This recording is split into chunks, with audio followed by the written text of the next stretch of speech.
Sa mga kasamahan ko sa Senado, huwag nating hayaan maliitin niya ang ating iniingatang institusyon.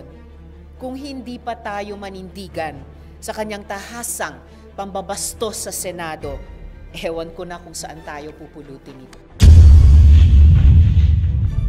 Sinubukan pa tayong linlangin ng abogado niya na si Attorney Topacio at tinawag pa na fake news.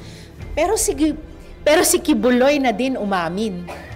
Kibuloy himself confirmed that he authorized the release of these conditions in a gikan sa masa para sa masa event with vloggers. Hinamon ko siya, 17 ang hamon ko sa iyo, 17 conditions. Harapin mo yan. Kung di mo maharap yan, magdebate tayong dalawa.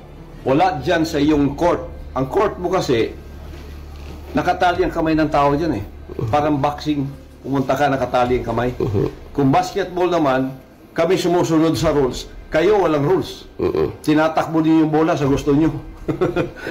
Walang dribble, wala kayong foul. Sila na referee. Kangaroo court po. Doon naman sa boxing, siya ang boxer, siya ang referee, siya pa rin ang judge. Oh. Siya panalo. Siya panalo. Pastor, may press con si si Senator. This level of mockery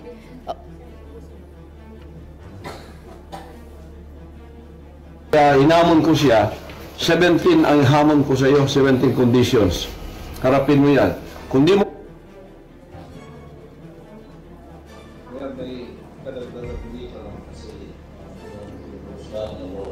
conditions for 17. Kasi parang tinatakot ako ni Tiveros na ayaw, tapos dito ako sa social media na parang nangyayari mga kung di ka magano mo i-invoke, i-contempt, and you arrested by the kaya napilitan ako na magbigay ng 17 condition. Ang primero, noong primero pa itong bukas, sinabi ko sa kanila, those are criminal allegations. They are not supposed to be heard there in the Senate. Diretso ka na doon sa fiscal kasi meron naman kayang mga affidavit yan sinabi mo. Doon na yan, huwag na dito, because you are overlapping the judiciary functions and powers of the judiciary. You are not the judge. Number one, ayaw mong matapos because you are not the judge. It should be in there. Sa pinilit niya, kasi parang matigas na nila siya dito, invoking his power there. So, nagbigyan ko ng 17 conditions.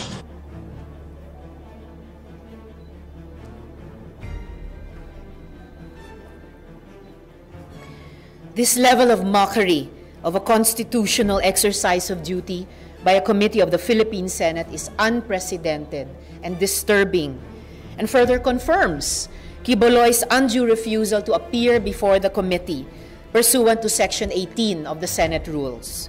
Considering all these, once again, I request for the Senate President to issue an arrest order against Apollo C. Kibuloy. He must show up. He must respect the institution of the Senate. Sa mga kasamahan ko sa Senado, huwag nating hayaan maliitin niya ang ating iniingatang institusyon. Kung hindi pa tayo manindigan sa kanyang tahasang pambabastos sa Senado, ewan ko na kung saan tayo pupulutin ito.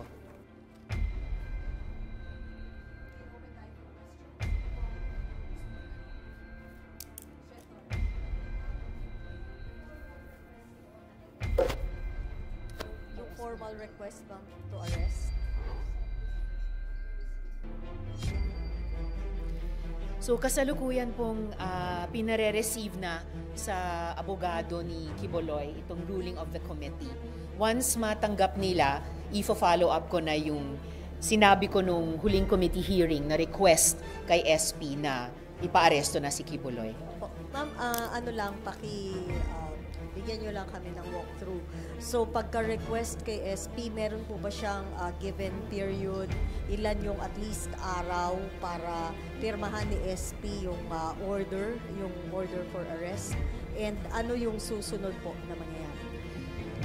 I think the given period ay naglapse na, yung non-extendable period of 48 hours para sumagot si Quiboloy dun sa show cause order. So at least nagawa na niya iyon. So any minute now, the Senate President, as soon as I follow up on my request to him, as soon as matanggap ng abogado ni Quiboloy itong ruling of the committee, any minute then, pwede na pong i-issue iyon.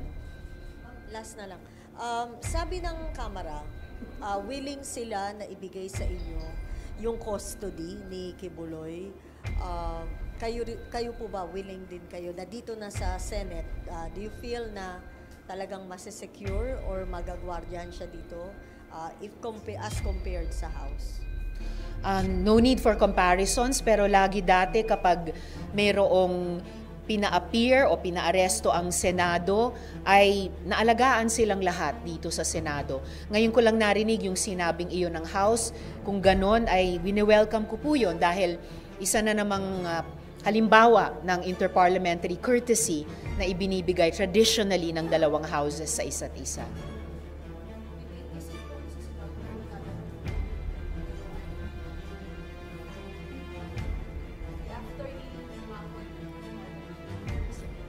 Good morning, ma'am. Ma'am, do you feel you're facing a big challenge here? Kasi meron siyang mga kakambing senators and Quiboloy has been defiant of any order and he believes that he is above the law. He's really challenging, pero at least hakbang-hakbang na ipapakita ng Senado na hindi talaga siya above the law. Hindi po ako nababahala o ano paman sa kung meron akong mga kasamang senador na sumusuporta sa kanila dahil yun naman po ay karapatan ng bawat isa sa amin magkaroon ng sariling posisyon. At mabuti, meron namang rules ang Senado na aming lahat na sinusunod. Kaya't kung merong anumang manifestation na gagawin, kung may kakailanganing bilang sa alinmang bahagi ng Senado, yun po ang gumagabay sa aming paghakbang o hindi paghakbang sa mga susunod na yugto ng proseso tulad ng investigasyon. And so far, pinakita po ng Senado sa aming mga sarili, isa't isa, at higit sa lahat sa publiko, na kayang-kayang isulong ng Senado sa pag-exercise ng kanyang mandato, sa pag-exercise ng kanyang konstitusyonal na kapangyarihan, yung kanyang mga tungkulin. Partikular at lalong-lalo na sa ganitong usapin ng hustisya para sa mga babae at mga menor de edad. Good morning. Ma'am, as previously pointed out, ibang-iba yung naging kaso dito kay Quiboloy doon sa iba pang resource persons. For example, yung kay Senyor Aguila. Ibang-iba din yung pagtrato ng ilan sa inyong mga kasamahan doon dito sa kaso ni Quiboloy. How will this affect the credibility of the Senate moving forward kung ganito po yung nagiging aksyon ng ilan yung kasamahan? I think it further bolsters the reputation of the Senate na isa sa pinaka-independenteng institusyon sa loob ng ating gobyerno, isa sa mga mayat-maya huling linya ng depensa sa ating proseso ng demokratisasyon, lalo na pagkatapos ng 6 na taon ni Duterte na talagang sadyang inatake niya ang iba't ibang mga institusyon ng demokrasya para humina o mawala yung checks and balances sa kanya bilang executive noon.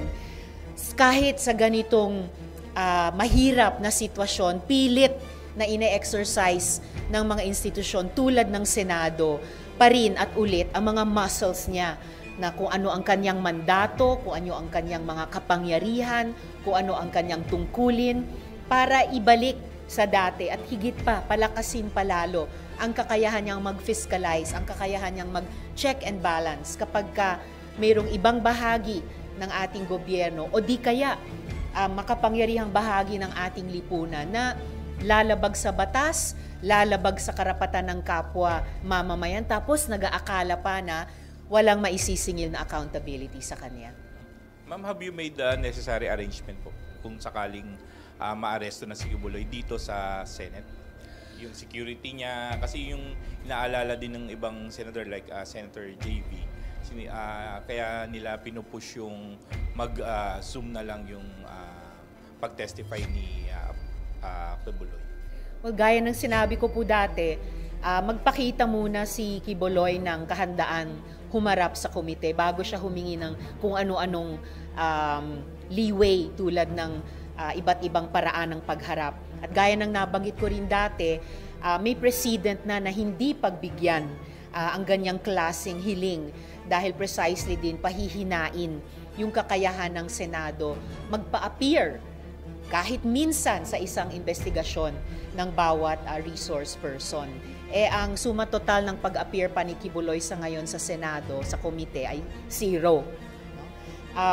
At sa kahandaan, lagi namang ipinakita sa nakaraan and at any moment, nananalig ako na handa ang buong Senado at anumang bahagi niya alagaan at panghawakan ang seguridad ninumang resource person na aming paarestohin at paaapirin sa isang Senate hearing.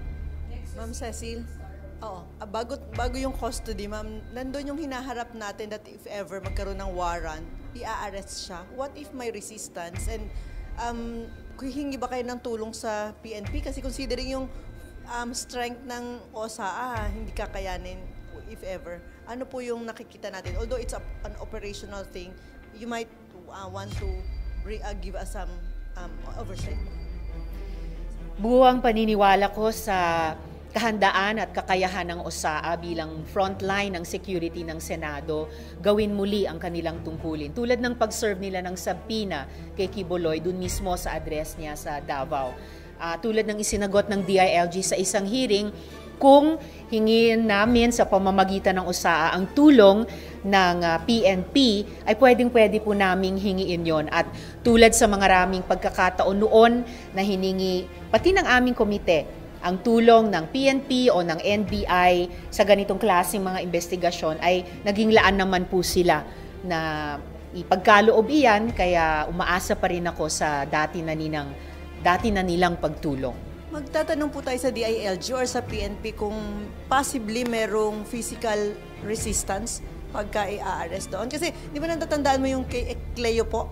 Di ba parang isang batalyon yung nawala kasi aaresto siya. Ito religious leader din po. So ano po yung anticipation natin? Thank you. Well, hopefully walang mamumuong physical resistance dahil if ever isa na namang negatibong development yan dito sa investigasyong ito na kung hindi lang nagdrama ng napakatagal ni Kibuloy, kung sana humarap na lang siya sa unang hearing, hindi kailangang umabot sa ganito. Pero sa anumang scenario na mag-materialize, for one, ang PNP ang may kakayahan ng institusyon sa loob ng ating gobyerno. Siguruhin ang kaligtasan ng publiko at siguruhin ang pagtupad sa ating mga batas, pati ang pagtaguyod sa mga normal na proseso ng iba't ibang bahagi ng ating gobyerno, pati na namin dito sa Senado.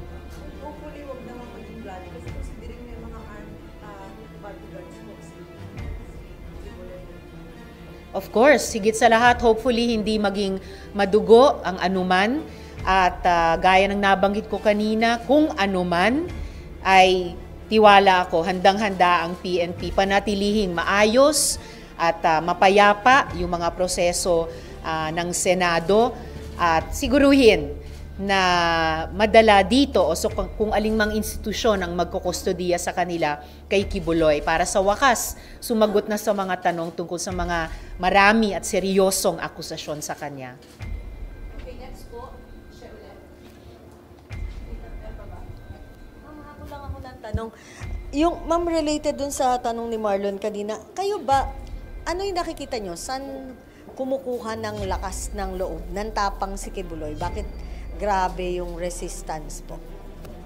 Posibleng matagal na kasi niyang ginagawa itong mga akusasyon sa kanya.